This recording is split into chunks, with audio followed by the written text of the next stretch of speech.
नमस्कार दोस्तों, स्वागत है आपका हमारे YouTube channel target civil services में। तो आज है 29 जून और मध्य प्रदेश के डेली करंट अफेयर में आज हम पढ़ेंगे 29 जून के करंट अफेयर। तो लेक्चर ध्यान से देखिएगा और दोस्तों जिसने भी वीडियो को लाइक नहीं किया है तो लाइक और शेयर जरूर कर दीजिए। तो चलिए स्टार्ट करते हैं डेज के साथ। 1 जून को हमने मनाया था वर्ल्ड मिल्क डे, 5 जून को हमने मनाया था विश्व पर्यावरण दिवस और 8 जून को विश्व महासागर दिवस यानी वर्ल्ड ओशियन डे और विश्व मस्तिष्क ट्यूमर दिवस। और 12 जून को क्या मनाया था हमने, विश्व बाल श्रम निषेध दिवस। 14 जून को विश्व रक्तदाता दिवस।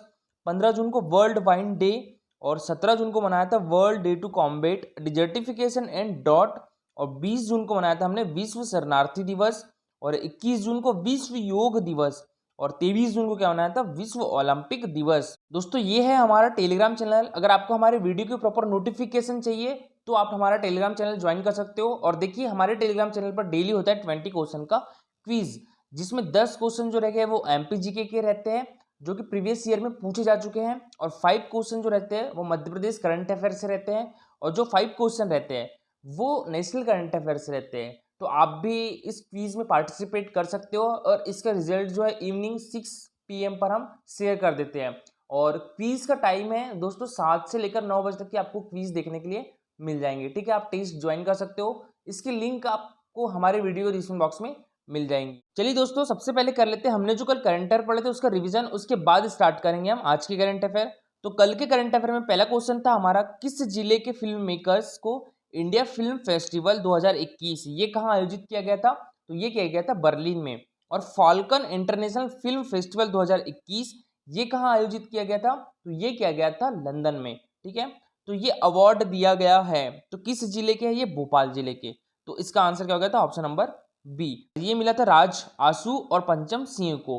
किन 2 फिल्मों के लिए मिला था, तो वो 3 दिन और एक कुतुब मीनार के लिए मिला था इनको ये पुरस्कार। नेक्स्ट क्वेश्चन था हमारा, मध्य प्रदेश में 3000 छोटी उद्योग इकाइयां प्रारंभ करने की घोषणा किसके द्वारा की गई है, तो ये की गई है हमारे एमएसएमई मंत्री और विज्ञान एवं प्रौद्योगिकी मंत्री ओम प्रकाश सकलेचा के द्वारा। ठीक है, और नितिन गडकरी हमारे केंद्रीय एमएसएमई यानी सूक्ष्म लघु एवं मध्यम उद्यम मंत्री है और इनके पास सड़क एवं परिवहन विभाग भी है। नेक्स्ट क्वेश्चन था हमारा, लोक स्वास्थ्य यांत्रिकी राज्य मंत्री श्री ब्रजेंद्र सिंह यादव ने किस जिले के चंदेरी के खंडारगिरी में गौशाला का शुभारंभ किया है, तो ये किस जिले के, तो ये अशोकनगर के। आंसर क्या हो गया था, ऑप्शन नंबर डी। देश का पहला गौ अभ्यारण्य कहां पर है, तो ये हमारे मध्य प्रदेश के आगरमालवा डिस्ट्रिक्ट में है। देश में गौ कैबिनेट का गठन करने वाला पहला राज्य कौन सा था, तो वो भी हमारा प्यारा मध्य प्रदेश ही था। और बात करें यहाँ पर अशोकनगर की, तो अशोकनगर गुना डिस्ट्रिक्ट से अलग होकर बना था और कब बना था, तो 2003 में बना था। नेक्स्ट क्वेश्चन था हमारा, डॉक्टर यादव मोहन यादव ये उच्च शिक्षा मंत्री हमारे मध्य प्रदेश के, तो इन्होंने किस जिले में विश्व बैंक परियोजना के अंतर्गत अतिरिक्त कक्षों के निर्माण कार्य के लिए भूमि पूजन किया है, तो ये किस डिस्ट्रिक्ट में, तो ये आगरमालवा में। ठीक है, और बात करें यहाँ पर आगरमालवा की, तो आगरमालवा हमारे मध्य प्रदेश का 51वां जिला था।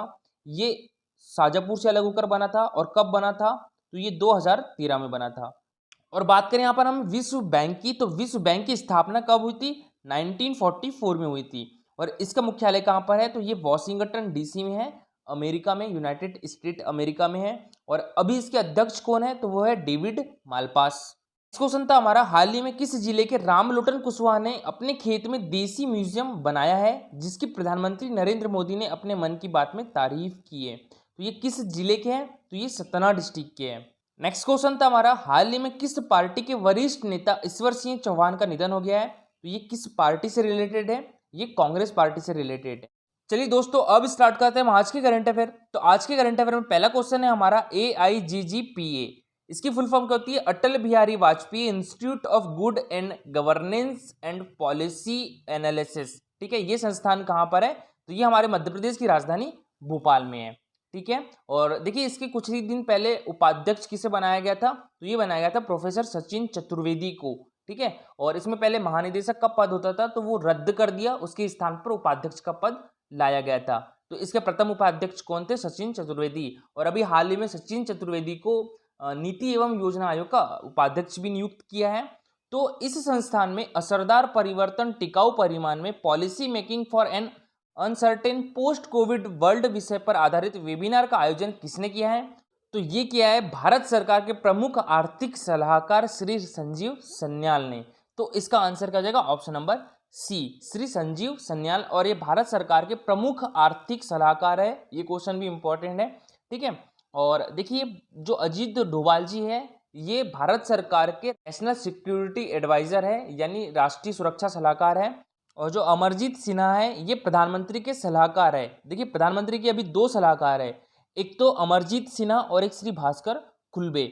और देखिए जो डॉक्टर PK मिश्र हैं ये प्रधानमंत्री के प्रमुख सचिव है। भारत सरकार के प्रमुख आर्थिक सलाहकार श्री संजीव सान्याल ने अटल बिहारी वाजपेयी सुशासन एवं नीति विश्लेषण संस्थान में असरदार परिवर्तन, टिकाऊ परिणाम में policy making for an uncertain post covid world विषय पर आधारित वेबिनार का आयोजन किया। कहां पर किया? Atal Bihari Vajpayee institute of good and governance and policy analysis institute Bhopal, ठीक है, ये भोपाल में है, तो ये भी याद रखिएगा। और उन्होंने कहा कि नवीन वास्तविकताओं के सर्विलांस, फीडबैक और एडाप्टेशन यानी एडजस्टमेंट की अप्रोच जरूरी है, और इसी से विकास का रास्ता निकलेगा। और वास्तव में जो हमारे आसपास क्या हो रहा है इसी के आधार पर हम आगे बढ़ने की जरूरत है। तो दोस्तों याद रखिएगा, Atal Bihari Vajpayee institute of good and governance and policy analysis संस्थान भोपाल में असरदार परिवर्तन, टिकाऊ परिणाम में policy making for an uncertain post covid world विषय पर आधारित वेबिनार का आयोजन किसके द्वारा किया गया है? ये अभी तो ये किया गया है हमारे भारत सरकार के प्रमुख आर्थिक सलाहकार श्री संजीव सन्याल के द्वारा, और ये है श्री संजीव सन्याल। नेक्स्ट क्वेश्चन है हमारा, हाल ही में मंडला जिले की अवनी वर्मा के जल संरक्षण पर आधारित जागरूकता गीत की CD का विमोचन किसने किया है? तो ये शिवराज सिंह चौहान और राज्यसभा सांसद संपत्तिया उइके दोनों के द्वारा किया गया है। तो इसका आंसर क्या हो जाएगा? ऑप्शन नंबर सी, ठीक है, हमारे मध्य प्रदेश के मुख्यमंत्री शिवराज सिंह चौहान, राज्यसभा सांसद संपत्तिया उइके के द्वारा। और देखिए जो संपत्तिया उइके की बात करें तो ये मंडला डिस्ट्रिक्ट से आती है और ये अभी राज्यसभा सांसद है। किस पार्टी से है?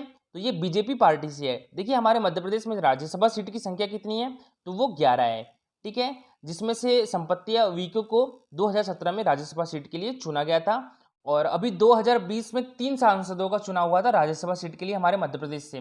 तो उसमें कौन कौन से सांसद बने थे? एक श्री दिग्विजय सिंह हैं जो कि कांग्रेस पार्टी से आए थे, एक ज्योतिरादित्य सिंधिया जो कि बीजेपी से आए थे, और डॉक्टर सुमेर सिंह सोलंकी ये भी बीजेपी से आए थे, और ये है अवनी वर्मा। तो देखिए मुख्यमंत्री शिवराज सिंह चौहान ने राज्यसभा सांसद संपत्तिया उइके के साथ मंडला जिले की बिटिया अवनी वर्मा के जल संरक्षण पर आधारित जागरूकता गीत की CD का विमोचन किया है। और देखिए जो संपत्तिया उइके है वो भी मंडला डिस्ट्रिक्ट से है, उनका जन्म भी मंडला डिस्ट्रिक्ट में हुआ था। और अवनी वर्मा मंडला जिले की उभरती हुई गायिका है, और जल संरक्षण पर आधारित यह गीत अजय दीवाना द्वारा लिखा गया है, और गीत के संगीतकार मुकेश ठाकुर तथा निर्देशक सूरज वर्नवाल है। और अवनी ने रामनगर में आयोजित किए जाने वाले आदि उत्सव, नर्मदा महोत्सव अमरकंटक, शरद उत्सव जबलपुर जैसे बड़े मंचों पर अपनी गायन प्रस्तुतियां भी दी है। तो दोस्तों याद रखिएगा, हाल ही में मंडला जिले की अवनी वर्मा के जल संरक्षण पर आधारित जागरूकता गीत की CD का विमोचन किसके द्वारा किया गया है? तो ये शिवराज सिंह चौहान और संपत्तिया उइके दोनों के द्वारा। क्वेश्चन है हमारा, किस राज्य में कोरोना अनुकूल व्यवहार को सुनिश्चित करने के लिए शहरी क्षेत्रों में सम्मान योजना चलाई जाएगी? तो ये किस राज्य में चलाई जाएगी? तो ये चलाई जाएगी हमारे मध्य प्रदेश में। तो इसका आंसर क्या हो जाएगा? ऑप्शन नंबर सी, मध्य प्रदेश।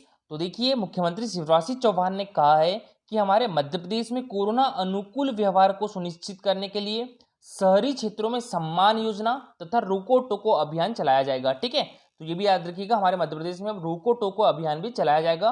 देखिए रोको टोको अभियान जो पहली वेव आई थी कोरोना की उसमें भी चलाया गया था, और अभी भी रोको टोको अभियान स्टार्ट किया जाएगा। और कोरोना अनुकूल व्यवहार का पालन करने वाली दुकानों को और संस्थाओं को नगरीय निकाय प्रमाण पत्र जारी कर सम्मानित किया जाएगा, और साथ ही राज्य में रोको टोको अभियान भी चलाया जाएगा। तो दोस्तों याद रखिएगा। अच्छा हमारे यहाँ पर नगरीय विकास एवं आवास मंत्री कौन है? तो OP सिंह भदौरिया है, ठीक है, इनका नाम याद रखिएगा। तो दोस्तों किस राज्य में कोरोना अनुकूल व्यवहार को सुनिश्चित करने के लिए शहरी क्षेत्रों में सम्मान योजना चलाई जाएगी? तो ये हमारे मध्य प्रदेश में। नेक्स्ट क्वेश्चन है हमारा, किस राज्य में कोरोना अनुकूल व्यवहार को सुनिश्चित करने के लिए शहरी क्षेत्रों में सम्मान योजना चलाई जाएगी? तो ये किस राज्य में चलाई जाएगी? तो ये चलाई जाएगी हमारे मध्य प्रदेश में। तो इसका आंसर क्या हो जाएगा? ऑप्शन नंबर सी, मध्य प्रदेश। तो देखिए मुख्यमंत्री शिवराज सिंह चौहान ने कहा है कि हमारे मध्य प्रदेश में कोरोना अनुकूल व्यवहार को सुनिश्चित करने के लिए शहरी क्षेत्रों में सम्मान योजना तथा रोको टोको अभियान चलाया जाएगा, ठीक है। तो ये भी याद रखिएगा, हमारे मध्य प्रदेश में अब रोको टोको अभियान भी चलाया जाएगा। देखिए रोको टोको अभियान जो पहली वेव आई थी कोरोना की उसमें भी चलाया गया था और अभी भी रोको टोको अभियान स्टार्ट किया जाएगा। और कोरोना अनुकूल व्यवहार का पालन करने वाली दुकानों को और संस्थाओं को नगरीय निकाय प्रमाण पत्र जारी कर सम्मानित किया जाएगा और साथ ही राज्य में रोको टोको अभियान भी चलाया जाएगा। तो दोस्तों याद रखिएगा। अच्छा, हमारे यहाँ पर जो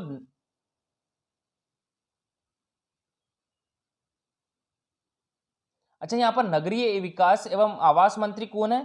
तो ओपी सिंह भदौरिया है। ठीक है, इनका नाम याद रखिएगा। तो दोस्तों किस राज्य में कोरोना अनुकूल व्यवहार को सुनिश्चित करने के लिए शहरी क्षेत्रों में सम्मान योजना चलाई जाएगी? तो ये हमारे मध्य प्रदेश में। नेक्स्ट क्वेश्चन है हमारा,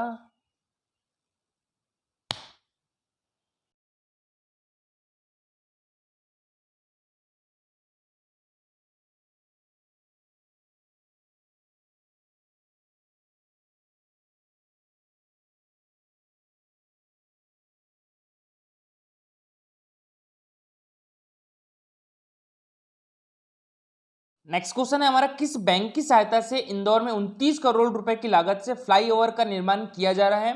तो ये किस बैंक की सहायता से किया जा रहा है? तो ये नेशनल डेवलपमेंट बैंक की सहायता से किया जा रहा है।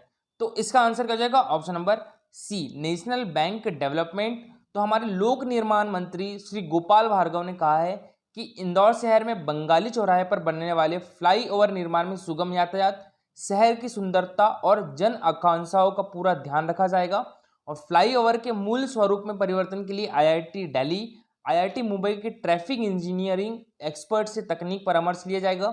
और हमारे जो प्रमुख सचिव है श्री नीरज मंडलोई, तो इनके द्वारा बताया गया है कि एबी रोड पर 29 करोड़ रुपए की लागत से 576 मीटर लंबे फ्लाईओवर का निर्माण कराया जा रहा है और इस पुल के निर्माण के लिए नेशनल डेवलपमेंट बैंक द्वारा धनराशि उपलब्ध कराई गई है और इस फ्लाईओवर पर कुल 40 खंभे बनाए जाने हैं जिनमें से 36 का कार्य पूर्ण हो चुका है। तो दोस्तों याद रखिएगा, किस बैंक के द्वारा इंदौर में 29 करोड़ रुपए की लागत से फ्लाईओवर का निर्माण किया जा रहा है? तो ये किया जा रहा है national development bank. Next question है हमारा, राष्ट्रीय अंतरराज्यीय सीनियर एथलेटिक्स चैंपियनशिप 2021 में हमारे मध्य प्रदेश एथलेटिक्स एकेडमी की खिलाड़ी बबीता पटेल ने कौन सा पदक जीता है? तो देखिए इन्होंने जीता है रजत पदक यानी सिल्वर मेडल। तो इसका आंसर हो जाएगा option number B, silver medal. और दोस्तों ये है बबीता पटेल। तो देखिए पटियाला पंजाब में 25 से 29 जून 2021 तक आयोजित 60वीं राष्ट्रीय अंतर्राज्यीय सीनियर एथलेटिक्स चैंपियनशिप में हमारे मध्य प्रदेश राज्य एथलेटिक्स एकेडमी की खिलाड़ी बबीता पटेल ने शानदार प्रदर्शन करते हुए हमारे मध्य प्रदेश को रजत पदक दिलाया है। और बबीता पटेल ने पोल पाल इवेंट में 3.40 मीटर ऊंचा कूदकर यह पदक अर्जित किया है और इसमें तमिलनाडु की जो बनिका इलेनगोवन ने 3.90 मीटर के साथ स्वर्ण पदक और तमिलनाडु की ही रोसी मीना पालराज ने 3.30 मीटर के साथ कांस्य पदक जीता है। और इसके अलावा हमारे जबलपुर के विक्रम सिंह ने 10,000 मीटर दौड़ में स्वर्ण पदक जीतकर प्रदेश का नाम रोशन किया है। हमारे मध्य प्रदेश एकेडमी के कुल 4 एथलेटिक्स इस चैंपियनशिप में भाग लेने गए हैं। तो इसमें कौन कौन है? एक तो इमैनुअल पाल 200 मीटर दौड़ में, इकराम अली खान डिस्कस थ्रो में और समरदीप सिंह शॉटपुट में भाग ले रहे हैं। और दोस्तों हमारे मध्य प्रदेश में एथलेटिक्स एकेडमी कहाँ पर है? तो ये हमारे मध्य प्रदेश की राजधानी भोपाल में है। तो याद रखिएगा, राष्ट्रीय अंतर्राज्यीय सीनियर एथलेटिक्स चैंपियनशिप 2021 में हमारे मध्य प्रदेश एथलेटिक्स एकेडमी के खिलाड़ी बबीता पटेल ने कौन सा पदक जीता है? तो इन्होंने रजत पदक जीता है। तो कल का हमारा क्वेश्चन था 2011 की जनगणना के अनुसार हमारे मध्य प्रदेश की जनसंख्या कितनी है? देखिए हमारे मध्य प्रदेश की जनसंख्या है 7.2 करोड़। तो इसका आंसर क्या हो जाएगा? Option number A. और देखिए सभी लोगों ने बहुत अच्छा आंसर किया है और जो सबसे अच्छा आंसर किया है रेखा राजपूत और एक पंकज अजनार ने, तो उन्होंने बहुत अच्छा आंसर किया है। तो दोस्तों बात करें हमारे मध्य प्रदेश में, तो देखिए हमारे मध्य प्रदेश में 7.2 करोड़ जनसंख्या है। ठीक है, जिसमें अगर हमारे मध्य प्रदेश में पुरुषों की बात करें तो पुरुषों की जनसंख्या है 3.7 करोड़ और महिलाओं की जनसंख्या कितनी है? 3.5 करोड़। ठीक है, और बात करें हम यहाँ पर हमारे देश की, तो हमारे देश की जनसंख्या लगभग 121 करोड़ थी जनगणना 2011 के अनुसार, और जिसमें पुरुष की जनसंख्या थी 62 करोड़ और महिलाओं की संख्या कितनी थी? तो ये 58 करोड़ थी लगभग। ठीक है, और देखिए हमारे मध्य प्रदेश में सबसे ज़्यादा जनसंख्या वाला जिला कौन सा है? तो वो इंदौर है। और हमारे मध्य प्रदेश में सबसे कम जनसंख्या वाला जिला कौन सा है, तो वो निवाड़ी है। मध्य प्रदेश का सेक्स रेशो कितना है, ये 931 है। और हमारे देश का सेक्स रेशो कितना है, तो ये 943 है। ठीक है। और दोस्तों आज के लिए आपका क्वेश्चन है, देखिए ये एमपीपीएससी 2013 में पूछा जा चुका है कि योजना आयोग के प्रधान अध्यक्ष कौन होते हैं। तो योजना आयोग के स्थान पर ही नीति आयोग बनाया गया था। तो अब आपको बताना है कि नीति आयोग का प्रधान अध्यक्ष कौन होता है। तो इसका आंसर पूरा डिटेल में दीजिएगा। और दोस्तों ये है हमारा टेलीग्राम चैनल, देखिए इस पर डेली 20 क्वेश्चन का क्विज होता है, तो आप इसको ज्वाइन कर सकते हो। देखिए ये कल पार्ट 5 का जो टेस्ट लिया था हमने, तो उसका रिजल्ट है, जिसमें फर्स्ट रैंक संजय चौरसिया और सेकंड रैंक रूपाली वर्मा और थर्ड रैंक फूटी किस्मत। वाओ, इनकी भी किस्मत चेंज हो गई। तो ये देखिए ये है इसका रिजल्ट। आप भी इस क्विज में पार्टिसिपेट कर सकते हो। इसकी लिंक आपको हमारे वीडियो के डिस्क्रिप्शन बॉक्स में मिल जाए। तो दोस्तों लेक्चर अच्छा लगा हो तो लाइक और शेयर जरूर करिएगा, और अगर आप इस यहाँ पे नए हो तो सब्सक्राइब भी कर लीजिए। Thank you so much for watching this video.